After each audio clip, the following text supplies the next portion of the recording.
Uttarakhand tour plan করছেন, অথচ আপনার লিস্টে যদি রাজাজি ন্যাশনাল পার্ক না থাকে, তাহলে কিন্তু আপনি অনেক বড় কিছু একটা মিস করতে চলেছেন।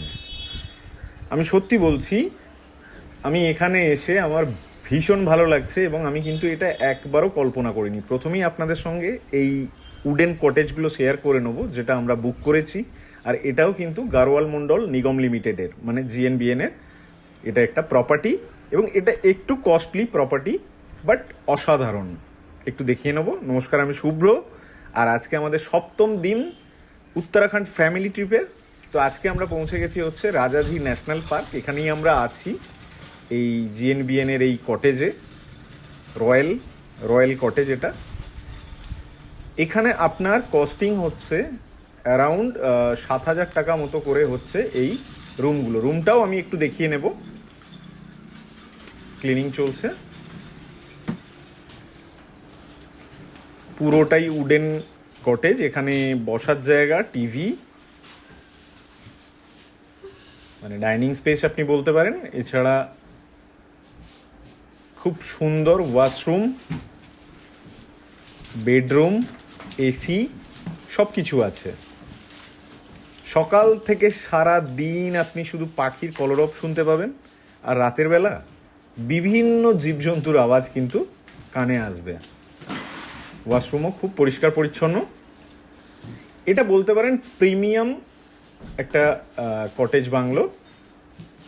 এই ধরনের রিসর্টগুলো একটুখানি কস্টলি হয়, যদিও এটা গভর্নমেন্টের, আর এটা কিন্তু আপনাকে বুকিং করে আসতে হবে, কারণ ম্যাক্সিমাম টাইম এটা কিন্তু ফুল থাকে। যদিও এদের আরও একটি এখানে বিল্ডিং করা আছে, যদি এখানে আপনি রুম না পান সেখানে আপনি থাকতে পারেন। তবে এখানে যে মজাটা আপনি পাবেন, যে আনন্দটা আপনি উপভোগ করতে পারবেন, সেটা কিন্তু ওই রুমের মধ্যে হয়তো অতটা হবে না। আর এটা কিন্তু এই জঙ্গলের মধ্যেই, খুব সুন্দর।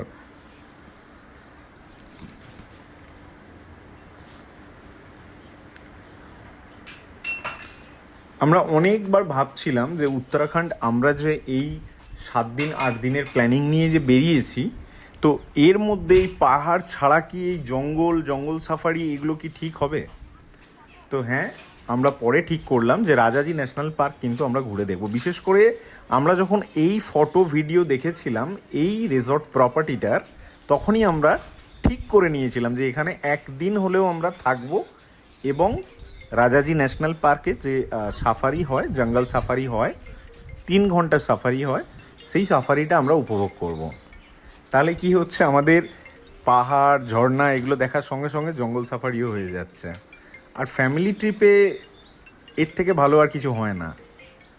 অবশ্যই আপনার লিস্টে রাখুন, যদি আপনি উত্তরাখণ্ড ফ্যামিলি ট্রিপ প্ল্যান করছেন, অবশ্যই এটা আপনারা লিস্টে রাখতে পারেন। আরেকটা জিনিস বলবো, এই রিসর্টের পার্টিকুলার যে কিচেন আছে, মানে গারোয়াল মণ্ডল নিগম লিমিটেডের উত্তরাখণ্ডে প্রচুর হোটেল আছে, গভর্নমেন্টের প্রচুর হোটেল প্রপার্টি আছে।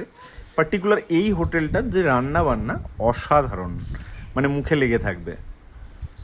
আর এটা কিন্তু ভেজ নয়, এখানে আপনি নন ভেজ পাবেন। মানে ঋষিকেশের কাছে হলেও মানে ভাববেন না যে এখানে ভেজই পাওয়া যাবে, নন ভেজ পাবেন আপনি এখানে। যাই হোক, তো এখন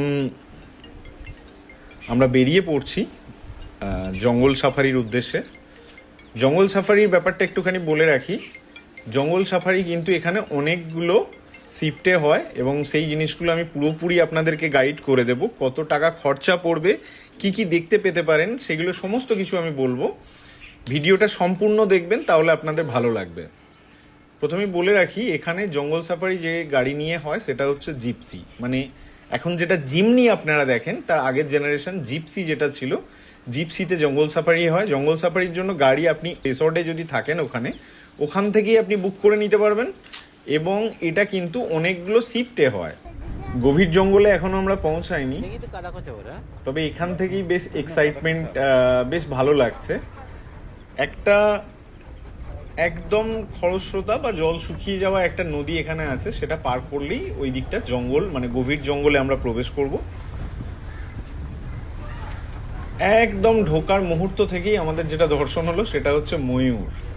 আর কিছু জিনিস কিছু পাখি ছুটে বেড়াচ্ছে, সেটা হচ্ছে বন মুরগি প্রচুর আছে এখানে। যে জিনিসগুলো আপনারা দেখতে পেতে পারেন, মানে দেখতে পাবেন এটা বলা যাবে না, কারণ জঙ্গল সাফারি যে কোনো অভয়ারণ্যেই আপনি যান না কেন আপনি কি দেখতে পাবেন, মানে খুব কম অভয়ারণ্য আছে যেখানে আপনি আপনার পছন্দ মতো জীবজন্তু দেখে নিতে পারবেন।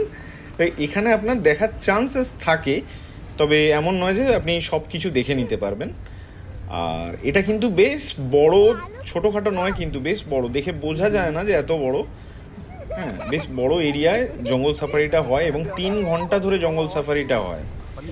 সব থেকে ভালো হচ্ছে যদি আপনি নভেম্বর থেকে জুনের মধ্যে আসেন, দারুণ একদম সময়, ওই সময়টা আপনি ঘুরে দেখতে পারেন। হ্যাঁ, এবং খরচা যদি আপনাকে বলা হয় তাহলে জিপসির যে কস্ট সেটা হচ্ছে 2500 থেকে 3500 টাকা।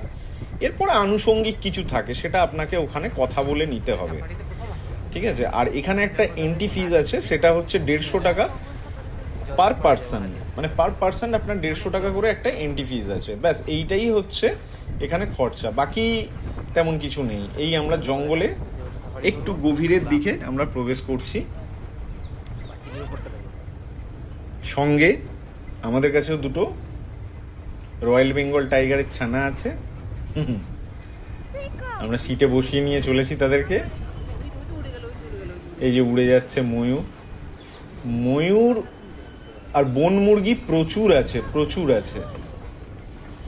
তবে এখানে কি কি আপনারা দেখতে পেতে পারেন সেই ইয়েতে বলবো। এখানে কিন্তু আপনার হাতি আছে আর লেপার্ড আছে, এবং আপনার প্রায় 300 থেকে 350 প্রজাতির পাখি আছে। তো জানি না আমরা কি কি দেখতে পাবো, কিন্তু এইটুকু আশা নিয়ে বেরিয়েছি। যদি কিছু দেখতে নাও পাই, আমাদের এতেই শান্তি যে আমরা এই ছোট ছোট বাচ্চা নিয়ে ফ্যামিলি ট্রিপ করছি, 7 দিন 8 দিন ঘুরে বেড়াচ্ছি, উত্তরাখণ্ডে আছি এবং জঙ্গল সাফারিও করছি। বেশ ভালো লাগছে।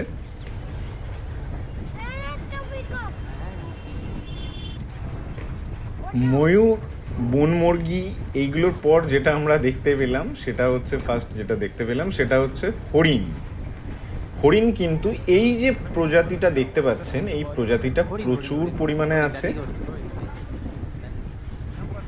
প্রচুর হরিণ আছে এখানে। এবং এই জায়গাতেই, এই জঙ্গলেই তারা কিন্তু ঘুরে খায়। আমরা জিজ্ঞাসা করে নিচ্ছিলাম যে বাইরে থেকে কোনো খাবার কিছু দেওয়া হয় কি না, না, এখান থেকেই তারা খাবার খায়। এবং এই হরিণগুলো আমাদেরকে দেখে কিন্তু পালিয়েও যাচ্ছে না, মানে এরা ইউজ টু হয়ে গেছে, এত টুরিস্ট আসে, এত গেস্ট আসে, এরা ইউজ টু হয়ে গেছে।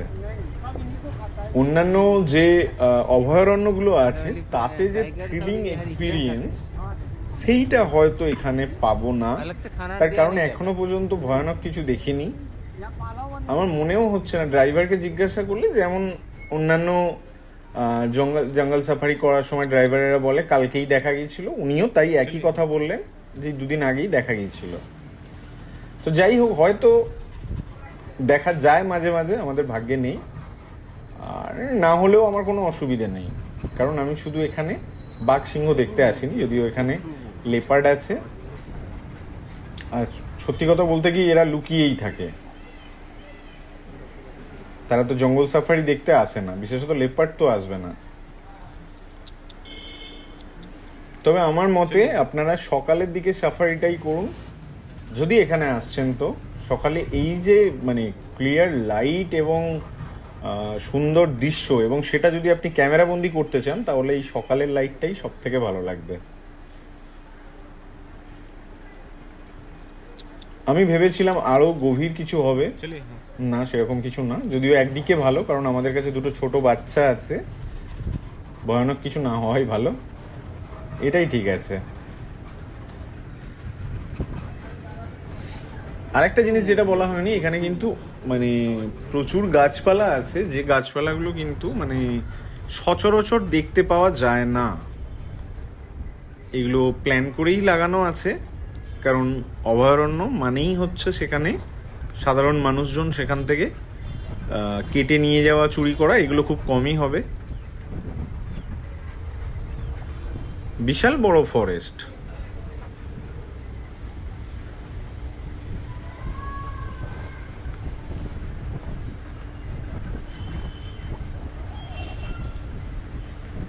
মাঝে মাঝে একটা গাছ দেখতে পাচ্ছি আমাদের পুরুলিয়ার পলাশ ফুলের গাছের মতো, একদম লাল হয়ে আছে ফুলে, কিন্তু পলাশ ফুলের মতো দেখতে হলেও সেটা পলাশ ফুল নয়। আমি জিজ্ঞাসা করলাম, ড্রাইভারও বলতে পারলেন না ওটা কি গাছ বা কি ফুল।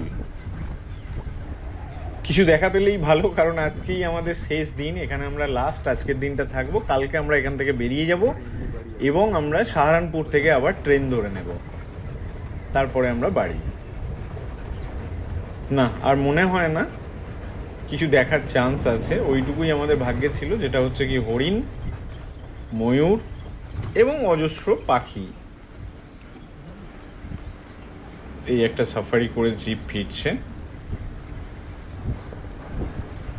ড্রাইভার জানতে চাইলো ওদিকে কিছু দেখা গেছে কিনা, কিন্তু এটা আমি কনফার্ম ছিলাম উনি বলবেন যে না, কিছু দেখা যায়নি। কোনো জায়গায় কোনো মানে গাছপালা নড়লে, জঙ্গল থেকে একটু নাড়াচাড়া দিলেই ড্রাইভারটা একটু দাঁড়িয়ে গিয়ে আমাদেরকে দেখানোর চেষ্টা করছে যে যদি কিছু থাকে আর কি।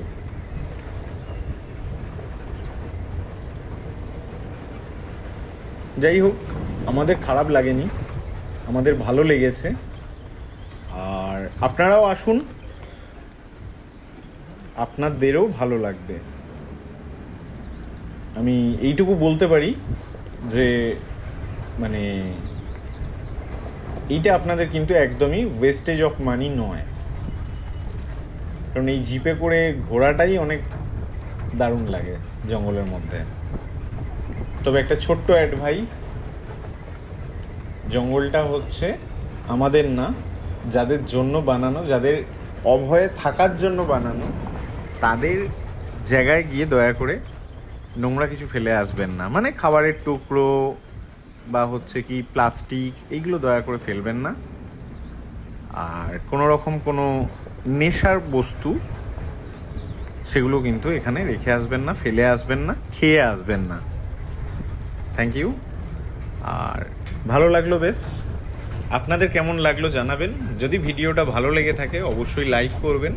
চ্যানেলটি যদি সাবস্ক্রাইব না করে থাকেন তাহলে অবশ্যই সাবস্ক্রাইব করবেন পরবর্তী ভিডিও দেখার জন্য।